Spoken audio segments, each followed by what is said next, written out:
इस दुनिया में सर उठाकर जीना और डिग्निटी के साथ जीना आज की इस दुनिया में चैलेंज बन चुका है। और वो तब भी कि मान लीजिए आप कर्जे के जाल में फंस गए हैं या आपके ऊपर कोई ऐसा इल्जाम लगा दिया गया है जिससे आपकी डिग्निटी पर दाग लग गया है, तो आप जानते हैं कि आपका समस्त जीवन भय, चिंता, रोग में ही बीत जाता है। तो वास्तव में हम अपने जीवन को कैसे चिंता मुक्त बनाएं, ऋण मुक्त बनाएं और कैसे एक प्रकार से सिंघम की तरह अपना जीवन बिताएं, उसी पर आज की इस वीडियो पे चर्चा की जाएगी। तो आप इस वीडियो को पूरा देखते रहिए। ये पता चलेगा आपको कि इस नवंबर और दिसंबर 2024 में आपको क्या करना है जिससे आप सर उठाकर जी सकें, आपकी डिग्निटी पर कोई प्रश्न चिन्ह न लगा सके और आप सिंघम की तरह अपना जीवन व्यतीत करेंगे। एक नए अवतार में, सिंघम अवतार में आप 2024 में नवंबर महीने में प्रवेश करेंगे। तो मित्रों, आप ये वीडियो पूरा देखते रहिए। वीडियो को लाइक, शेयर और सब्सक्राइब आप जरूर करिएगा। तो मित्रों, जो भी मिथुन राशि या मिथुन लग्न का व्यक्ति होता है, याद रखिएगा, यदि उसको सिंघम की तरह अपना पूरा जीवन व्यतीत करना है तो मैं आपको एक सूत्र बताता हूं। आप अपनी कुंडली में शनि और राहु की स्थिति को जरूर देखिए। आपको मालूम है कि अगर आपको चिंता से, शोक से कोई परेशान करता है, ऋण के जाल में कोई फंसाता है, दुख दर्द देता है, तो वह कुंडली के दो ही ग्रह होते हैं, एक शनि और राहु। यदि शनि और राहु को आपने संतुलित कैसे किया जाए, यह कला सीख ली, तो मैं दावे के साथ कहता हूं कि जो भी मिथुन राशि या मिथुन लग्न के लोग हैं, उनका जो जीवन है वो सिंघम की तरह ही हो जाएगा। तो अब वह कला कैसे आए? पहली बात तो याद रखिए कि जन्मजात मिथुन लग्न और मिथुन राशि के लोगों में वह कला होती है। अब आप कहेंगे ये कैसे होती है? तो आपको मालूम है कि जो मिथुन राशि है वह आर्द्रा नक्षत्र से मिलकर बनती है। तो राहु के गुण ऑलरेडी आप में होते हैं और राहु को सब कुछ मालूम है कि कब क्या करना है।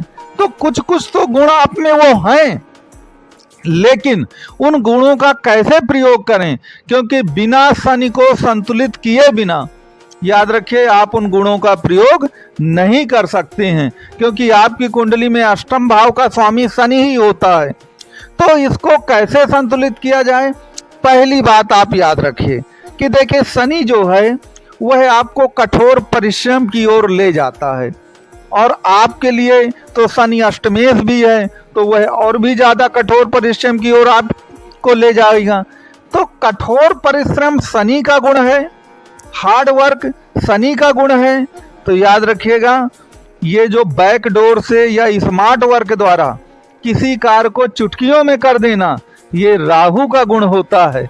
तो बस आपको करना क्या है कि कोई भी काम है आपका, जरा राहु की बुद्धि का प्रयोग करिए। किसी भी काम को स्मार्ट वर्क द्वारा बैकडोर से उस काम को पूरा करने की कोशिश करिए। अब यह कैसे स्मार्ट वर्क करेंगे, कैसे बैकडोर से करेंगे, यह आपकी कुंडली में राहु की स्थिति पर निर्भर करता है कि आपकी कुंडली में राहु देव स्थित कहाँ पर हैं। मान लीजिए, मैं एक उदाहरण की देता हूँ। मान लीजिए आपकी कुंडली में राहु 11वें भाव पर स्थित हैं, तो 11वां भाव तो आपकी संगति का है, मित्रों का है। आप अपने मित्रों का ऐसा कुछ यूज करिए अपने फेवर में कि आपका काम तुरंत हो जाए। इसी प्रकार मान लीजिए आपका जो क्या कहते हैं राहु है वह अष्टम भाव पर है, तो अष्टम भाव कहे का है, अष्टम भाव पति पत्नी, जो आपकी पत्नी है उसके परिवार का, अर्थात सास ससुर या ससुराल पक्ष के लोगों का होता है। आप वहां से किसी तरह की हेल्प लेकर के आप अपने काम को बहुत तेजी से निपटा सकते हैं। तो यह छोटे से मैंने आपको उदाहरण दिए। बाकी कुंडली को देखने के बाद कि राहु की क्या स्थिति है, राहु कितने डिग्री का है, किस नक्षत्र में है, किस नवांश में है, उस पर भी एक निर्भर करेगा कि आपको राहु से कैसे काम निकलवाना है। तो एक सूत्र तो यह आप जीवन में पकड़ लीजिए कि आपको, चूंकि आप मिथुन लग्न और मिथुन राशि के लोग हैं, मिथुन लग्न और मिथुन राशि के लोग शरीर से वैसे भी बहुत कोमल टाइप के लोग होते हैं, बहुत दिनों तक बहुत ज़्यादा हार्ड वर्क वो नहीं कर पाते हैं। हाँ, बुद्धि होती है उनमें, तो वो स्मार्ट वर्क जरूर कर सकते हैं। अगर आपने ये रूल अपनाया तो मैं फिर कहता हूं कि गोचर की स्थिति आपके लिए बहुत अच्छी है। ये नवंबर का महीना आपके लिए बिल्कुल नया अवतार, सिंघम का अवतार तय होगा। इसके सिवा एक चीज याद रखिएगा, कोई भी काम करने में शनि क्या करता है, कंटिन्यू बहुत साधारण तरीके से उस कार्य को करता रहता है। लेकिन राहु क्या करता है कि वह जो कार्य है जो आप सीधे रास्ते से करते हैं, राहु को ये मालूम है कि कोई काम अगर सीधे ढंग से नहीं हो रहा, घी अगर सीधी उंगली से नहीं निकल रहा, तो टेढ़ी उंगली कैसे करना है। ये राहु का गुण है, ये बात आप याद रखिएगा। तो राहु के गुणों का कुछ ना कुछ प्रयोग आपको इसलिए भी करना पड़ेगा कि आपकी कुंडली के जो दोनों त्रिकोण होते हैं, पंचम भाव और नवम भाव, वहां पर तुला और कुंभ राशि आती है, और तुला और कुंभ राशि दोनों राहु के नक्षत्रों से बनती हैं। तो जब तक आप राहु के गुणों का प्रयोग नहीं करेंगे आप अपने जीवन में, तो याद रखिए जीवन सिंघम की तरह बन पाना बड़ा मुश्किल है। आप ऋण के जाल में फंस गए हैं तो आप कैसे सिंघम बनेंगे। आपके ऊपर कोई दाग लगा दिया गया है, किसी ने झूठा इल्जाम लगा दिया है, आप कैसे सिंघम बनेंगे। जमीन जायदादों के विवाद में आप फंस गए हैं तो कैसे सिंघम बनेंगे। आप पर जो मैरिज लाइफ है वो डिस्टर्ब हो गई है, मामला कोर्ट कचहरी चला गया है।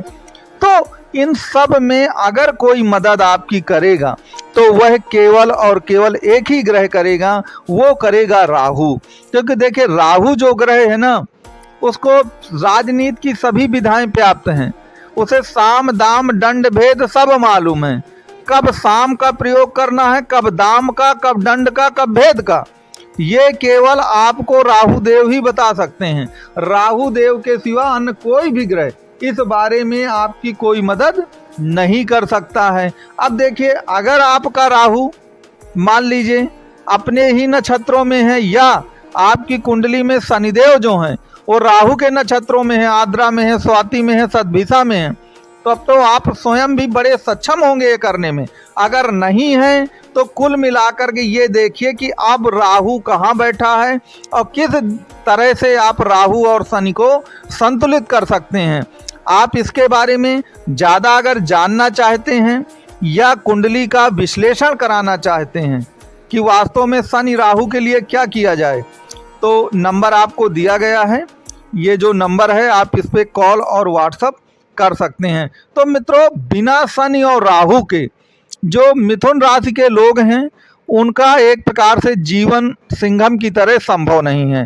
तो आप इस वीडियो कैसा लगा ये आप मुझको ज़रूर बताइएगा।